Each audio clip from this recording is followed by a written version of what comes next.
అయ్యో ఆగండి ఆగండి ఆగండి ఆగండి. భారత్ మాతా की भारत माता की राम लक्ष्मण जानकी राम लक्ष्मण जानकी वंदे वंदे जय श्री राम. जरा గట్టిగా దండం పెడతా.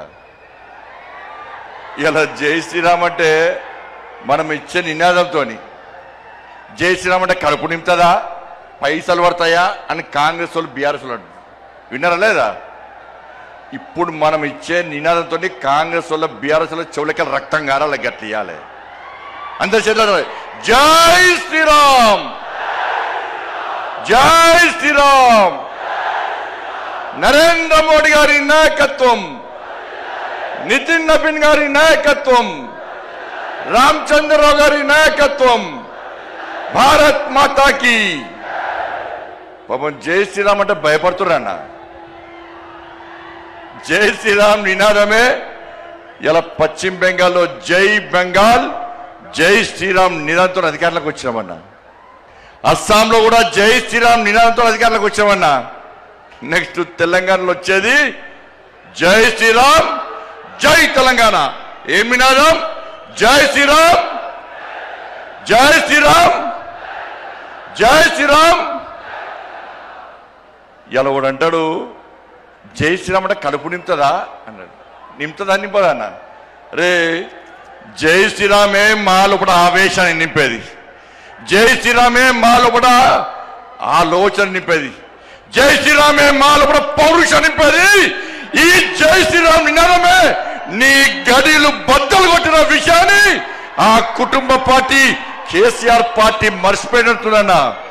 ఆ రోజు జై శ్రీరామ్ నినాదంతోనే జై శ్రీరామ్ నినాదం మారు మోగింది కాబట్టి నీ గడిలు బద్దలు కొట్టి నిన్ను ఫామ్ హౌస్ కు పరిమితం చేసిన నినాదమే నా జై శ్రీరామ్ నినాదం అన్న విషయాన్ని గుర్తుంచుకో.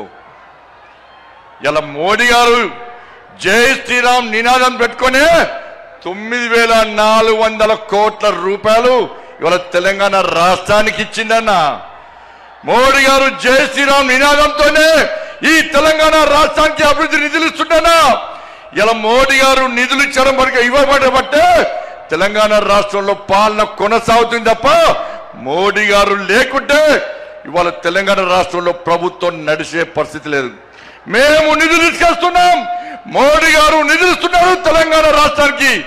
మేము తెలంగాణ రాష్ట్రానికి నిధులు తీసుకొస్తే మీరేమో తెలంగాణ నుంచి నిధులను పైసలను ఇవాళ ఢిల్లీకి మోస్తున్న కాంగ్రెస్ వాళ్ళు. ఇలా మోడీ గారు హిందీలో మాట్లాడతారు.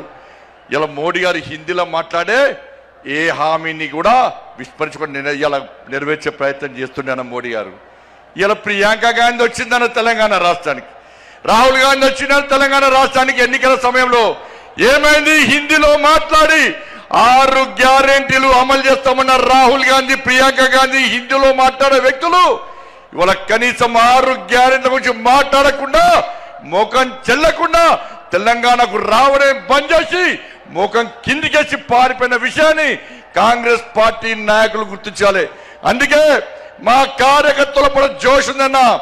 ఈ జోష్ చూస్తే, మీ ఆవేశం చూస్తే, మీ లోపల ఉడుకు రక్తాన్ని చూస్తే, మీ పౌరుషం చూస్తే ఇవాళ కాంగ్రెస్ వాళ్ళు బీఆర్ఎస్లకు ఇవాళ నైట్ రాత్రి నిద్ర పట్టదన్న. బెంగాల్లో గెలిచామన్న, బెంగాల్ వట్టి గెలవలేదన్న, బెంగాల్ వట్టి గెలవలేదన్న. ఇలా బెంగాల్ కార్యకర్తలు కానీ కేరళ కార్యకర్తలు కానీ, సరే కేరళలో ఓడిపోవచ్చు, అతి త్వరలో తెలంగాణ కేరళలో అధికారంలోకి వస్తామన్నా. ఇవాళ బెంగాల్లో అనేక మంది కార్యకర్తలు బలిదానం అయిపోయారక్క, అనేక మంది కార్యకర్తలు బలిదానం అయిపోయారన్న. మహిళా మోర్చా కార్యకర్తలు రేపు చేసి చంపిరన్న, కార్యకర్తలను కట్టేసి వాళ్ళ తల్లిదండ్రులను చంపిరన్న, తల్లిదండ్రులను కట్టేసి కార్యకర్తలను ఇంట్లో వేసి దగ్ధం చేసిరన్న. 300 మందికి పైగా ఇవాళ బెంగాల్లో కార్యకర్తలు బలిదానం చేస్తే ఇలా కార్యకర్తల బలిదానాన్ని నరేంద్ర మోడీ, నా అమిత్ షా వృధా ఓనేలేదన్నా. ఎట్టి పరిస్థితుల్లో కసితోని సంకల్పంతో ఇలా బెంగాల్లో ఎట్టి పరిస్థితుల్లో అధికారం రావాలని చెప్పి కార్యకర్తలు కష్టపడి పనిచేసారు కాబట్టి కార్యకర్తల బలిదానం వృధా ఓడికుండా ఇలా బెంగాల్లో అధికారంలోకి వచ్చినామన్నా, ఇలా కేరళలో కూడా బలిదానం చేసినా. నేను ఒక మీటింగ్ పోయినా, కేరళలో ఏబీవీపీ ర్యాలీకి పోయినా. ఒక నాయకుడు బ్రహ్మాండంగా స్పీచ్ ఇస్తున్నాడు, జోష్ వస్తున్నది. ఆ నాయకుడు మాట్లాడి ఒకటిసారి ఇక్కడ నుండి ఇట్లసారి కన్ను బయటకు వచ్చిందన్న. ఆశ్చర్యపోయినాం. ఏందని చూస్తే నన్ను పిఎఫ్ఐ గుండాలు నా కన్నును పీకేసారు. నాకు పెట్టుడు కాను, నన్ను చేతులు రెండు కట్టేసి ఈ పిఎఫ్ఐ మైనార్టీ ముస్లిం గుండాలు ఇలా నా కన్నును పీకేస్తే, పెట్టుడు కన్నుతో నేను ధర్మం కోసం, సమాజం కోసం, నేను నమ్మిన సిద్ధాంతం కోసం పనిచేస్తున్నా తప్ప నేను పారిపోలేదని చెప్పిన వ్యక్తి ఆ కార్యకర్త అన్న. అంతెందుకన్నా ఇలా రాజ్యసభలో సుందరం మాస్టర్ రెండు కాళ్ళు నరికేస్తే ఇప్పటికి పెట్టుడు కాళ్ళతోని వాళ్ళ ధర్మం కోసం, దేశం కోసం, పార్టీ కోసం పనిచేస్తున్న వ్యక్తిని గుర్తించి నా నరేంద్ర మోడీ రాజ్యసభ మెంబర్ ఇచ్చిన విషయాన్ని మనం మర్చిపోద్దన్నా. అదే తెలంగాణ రాష్ట్రంలో అనేక మంది కార్యకర్తలు ఓడగొట్టుకున్నామన్నా. ఎదురుస్తున్నా వాళ్ళ ఆత్మలన్నీ పైనుంచి. మేము బలిదానం అయిపోయినాం, మీకు బలిదానం చేసే అదృష్ట అవకాశం మీకు లేదు. మా కోసం పనిచేయండి, మా లక్ష్యాన్ని నెరవేర్చండి, మా బలిదానాన్ని గుర్తించండి, తెలంగాణ రాష్ట్రంలో భారతీయ జనతా పార్టీని అధికారంలోకి తీసుకురండి అని చెప్పి ఆ పైన ఉన్నటువంటి అమర వీరులు మనకు కోరుతున్నా. ఒక్కసారి గుర్తుంచుకోండి. చిన్న అభిప్రాయ భేదాలు ఉంటాయన్న, వాటిని పక్కకు పెట్టాలి. మన ఒక ఫ్యామిలీ, ఒక కుటుంబం, ఇంత పెద్ద మా సైన్యం ఉంది, ఇంత పెద్ద మా కుటుంబం ఉందని భావించే ఈ వేదిక మీద నాయకులం అందరం కూడా కలిసి కట్టుగా ఈ తెలంగాణ రాష్ట్రంలో మోడీ రాజ్యం కోసం, రామ రాజ్యం కోసం ఇలా పరితపించి 24 గంటలు కష్టపడి పనిచేస్తున్నామన్నా. ఒక్కసారి ఆలోచించండి. ఈ తెలంగాణ రాష్ట్రంలో నిధులు ఇచ్చేది మనం, ఇలా అభివృద్ధి చేస్తున్నది మనం. ఇవాళ రైతులు రోడ్ల మీద చూస్తే కొనుగోలు ఇప్పటికీ ప్రారంభించకపోవడం వలన ఇప్పటికే కొనుగోలు పూర్తి కావాలి. వర్షాలు పడి, వడగల వానలు పడి వాళ్ళ రైతులు రోడ్ల మీద పడిగాపులు కాస్తే ఇంతవరకు కొనుగోలు ప్రారంభించకుండా రైతులను హరిగోస పెడుతున్న ప్రభుత్వం కాంగ్రెస్ పార్టీ ప్రభుత్వం. ఇలా పైసలు ఇచ్చింది మనం, కొనుగోలుకు డబ్బులు ఖర్చు పెట్టేది మనం, నిధులు ఇచ్చేది మనం, మధ్యవర్తిత్వం వహించి కొనుగోలు ప్రారంభించకుండా రైతులను నడ్డి విరుస్తున్న ప్రభుత్వం ఇలా కాంగ్రెస్ పార్టీ ప్రభుత్వం. ఉద్యోగులకు డిఏ లేవు, పిఆర్సీ అమలు లేదు, నిరుద్యోగులకు ఉద్యోగం లేదు, నిరుద్యోగ వృద్ధి లేదు, విద్యార్థులకు భరోసా కాలేదు, 2500 మహిళలకు లేవు, 4000 రూపాయల ఆసరా పెన్షన్ లేదు, అందరికీ రైతు భరోసా లేదు, అందరికీ రైతు బోనస్ లేదు. వాళ్ళు ఏమీ లేకుండా ఇలా 6 గ్యారెంటీలు పక్క పెట్టి కేవలం ఢిల్లీకి పైసలు పంపడే లక్ష్యంగా ఇలా రేవంత్ రెడ్డి ప్రభుత్వం పనిచేస్తున్న విషయాన్ని ఒక్కసారి గుర్తు చేసుకోవాల్సిన అవసరం ఉంది. ఇలా ఇచ్చేది మనమన్నా. ఒక్కసారి నాతో పాటు చెప్పండి అన్న. ప్రధానమంత్రి గరీబ్ కళ్యాణ్ అన్న యోజనకు బియ్యానికి పైసలు ఇచ్చేది ఎవరన్నా? ఇవాళ బియ్యానికి పైసలు ఇచ్చేది నరేంద్ర మోడీ ప్రభుత్వం అన్నా. స్వచ్ఛ భారత్ మిషన్ పైసలు ఇచ్చేది ఎవరన్నా? జాతీయ రహదారులో పైసలు ఇచ్చేది ఎవరన్నా? రైల్వే నిధులు ఇచ్చేది ఎవరన్నా? శ్మశాన వాటికలకు పైసలు ఇచ్చేది ఎవరన్నా? కొనుగోలుకు పైసలు ఇచ్చేది ఎవరన్నా? శ్మశాన వాటికలకు పైసలు ఇచ్చేది ఎవరన్నా? అన్ని నిధులు మనమే ఇస్తుంటే, 1000 కోట్ల రూపాయల నిధులు మనకు వస్తుంటే ఇవాళ కాంగ్రెస్ పార్టీ ప్రభుత్వం మాకు ఏమి ఇస్తలేదని ఎలా భారతీయ జనతా పార్టీ ప్రభుత్వాన్ని బదనాం చేసే ప్రయత్నం చేస్తే అడ్డుకోవాల్సిన బాధ్యత మనదిదన్నా. ఇలా సనాతన ధర్మం కోసం పనిచేస్తామన్నా, ఈ తెలంగాణ రాష్ట్ర అభివృద్ధి కోసం పనిచేస్తామన్నా. సనాతన ధర్మం లేని భారతీయ జనతా పార్టీ లేదు.